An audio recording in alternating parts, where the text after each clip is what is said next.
E tempo então agora para o magazine Vida em França, onde analisamos os votos arrecadados pela esquerda radical de Jean-Luc Mélenchon na primeira volta das presidenciais francesas e que são de capital importância para o resultado da segunda volta.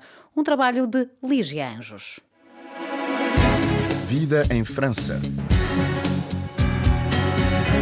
Os 22% de eleitores franceses que votaram no domingo passado em Jean-Luc Mélenchon ouviram o apelo do líder da França insubmissa para não dar nenhum voto a Marine Le Pen na segunda volta.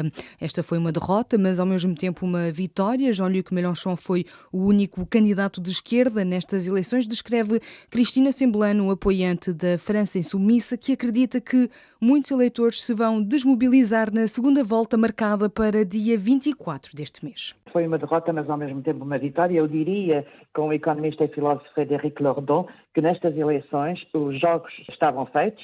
Havia uma candidata fascista, um candidato, ele utilizou a palavra fascisateur, que em português daria fascisador, eu não sei, não existe, mas também não existe em francês, e depois um candidato de esquerda, que era o Jean-Luc Mélenchon, contrariamente àquilo que se diz, nomeadamente nos mídias portugueses, não é um candidato da extrema-esquerda, é o candidato de esquerda, e eu diria que era o único candidato de esquerda nestas eleições. Aliás, viu-se como, inclusivamente, o candidato do Partido Comunista, que, aliás, passou uma parte da campanha a acusar o Jean-Luc Mélenchon, nomeadamente em torno da energia nuclear, como é que ele, inclusivamente, tratou de temas e chamou assim temas que são caros à extrema-direita, como o problema da segurança. Falou-se muito das possíveis coligações à esquerda, mas tanto o líder da França insubmissa como o líder do Partido Comunista refutaram essa ideia. Teria feito a diferença? Teria feito a diferença. Eu diria que bastava a desistência, digamos, do candidato do Partido Comunista para que a esquerda chegasse ao poder.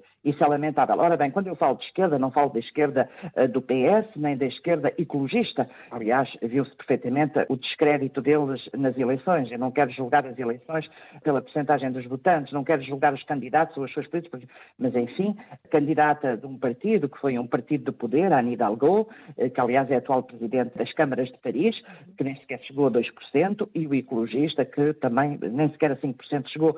Mas quero isto dizer que passaram a vida a diabolizar o Jean-Luc Mélenchon, mais do que qualquer outro candidato, e finalmente saiu-lhes o tiro pela culatra. Eu não considero esses candidatos como candidatos de esquerda. Se falarmos na Anne Hidalgo, sabemos que o Partido Socialista esteve no poder. O Camus dizia que mal nomear as coisas é acrescentar à miséria do mundo. E eu penso que nomear o Partido Socialista, continuar a chamar ao Partido Socialista socialista, é verdadeiramente algo de escandaloso, porque o Partido Socialista, nos últimos 40 anos, tem implementado as mesmas políticas que a direita. Não há diferença entre a direita, há pequenas diferenças de forma, ao nível, talvez, de liberdades sociais, e mesmo assim, mas, no essencial, o Partido Socialista tem implementado as mesmas políticas neoliberais do que a direita. Portanto, o Partido Socialista não é um Partido Socialista. A ecologia mostrou bem que é uma ecologia sem coluna vertebral, uma ecologia que não põe absolutamente nada em causa o modo de produção. Ora, nós não podemos lutar por políticas ambientais sustentáveis sem que haja uma mudança. Achei particularmente triste a diabolização do Jean-Luc Mélenchon, nomeadamente utilizando, instrumentalizando a questão da guerra com a Ucrânia. O líder da França insubmissa, Jean-Luc Mélenchon, afirmou que se abre uma nova página de luta e pediu que se faça melhor. Pergunto-lhe primeiro o que é que isto quer dizer. O número 2 da França insubmissa, Adrien Quatennens, falou Sim. da possibilidade de impor uma coabitação com Emmanuel Macron nas legislativas de junho deste ano. Sim. É esse o caminho? É pensar já nas próximas eleições? Isso é importante, não é? Porque as próximas eleições estão aí em junho, não é?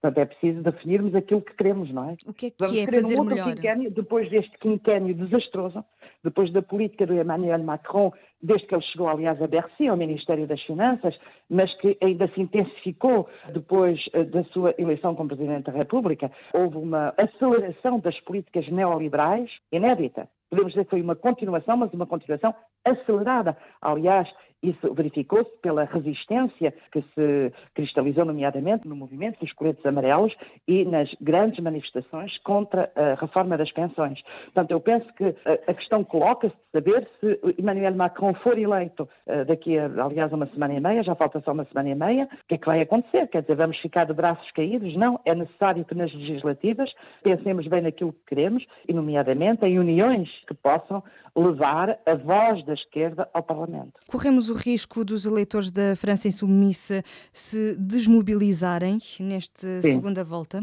e haver mais abstenção? Eu não penso que nós corramos o risco dos eleitores da França Insubmissa se desmobilizarem. Eu penso que nós corremos o risco de uma grande parte dos eleitores se desmobilizarem.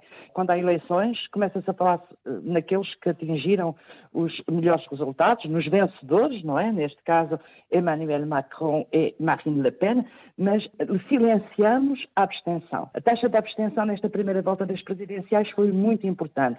25% contra 22% na primeira volta das anteriores eleições. Eu diria que a abstenção seria o primeiro partido que foi votado, o primeiro ganhador, portanto foi uma abstenção importante, 25%, mas ainda para mais é necessário saber que há 6 milhões de potenciais eleitores que não estão inscritos nas listas eleitorais. E, portanto, tudo isso faz muita gente que não votou. Eu penso que não vai haver uma grande abstenção, uma grande desmobilização, como diz, dos eleitores da França Insubmissa. Eu penso que vai haver uma desmobilização global em França, porque finalmente, e aliás, o atual Presidente da República e candidato às eleições presidenciais, Emmanuel Macron, está a ir nesse sentido, na medida em que ele não está a colocar o seu programa contra o programa da Marine Le Pen, o que significa normalizá-lo, o que significa considerar que ele constitui uma alternativa, mas ele está a transformar o voto na segunda volta das eleições presidenciais como um referendo à sua política. Ora, à parte os mais ricos e os mais velhos, eu não vejo quem é que pode dizer sim, estar de acordo com o balanço do Emmanuel Macron. Emmanuel Macron continuou a destruição de uma forma inédita do Código do Trabalho. Implementou uma política fiscal em benefício dos mais ricos e das grandes empresas. Privatizou aquilo que ainda restava para privatizar. Acabou com o estatuto dos ferroviários. Em todas as reformas que o Emmanuel Macron fez durante o seu quinquênio, em todas as reformas, a prioridade foi dada ao capital em detrimento do trabalho. Portanto, eu não vejo que parte da população francesa, quem é que se vai sentir mobilizado?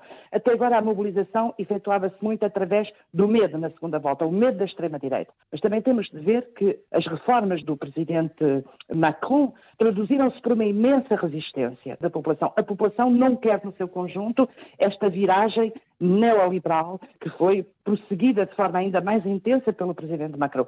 A população resistiu. E contra essa resistência, o presidente Macron utilizou, e o seu governo, não é? Utilizaram a repressão mais feroz. A violência económica, a violência social, mas também a violência, nomeadamente física, policial, etc. Eu penso que muitos eleitores se vão desmobilizar. Era Cristina Semblano, analista política e apoiante da França Insubmissa neste magazine Vida em França.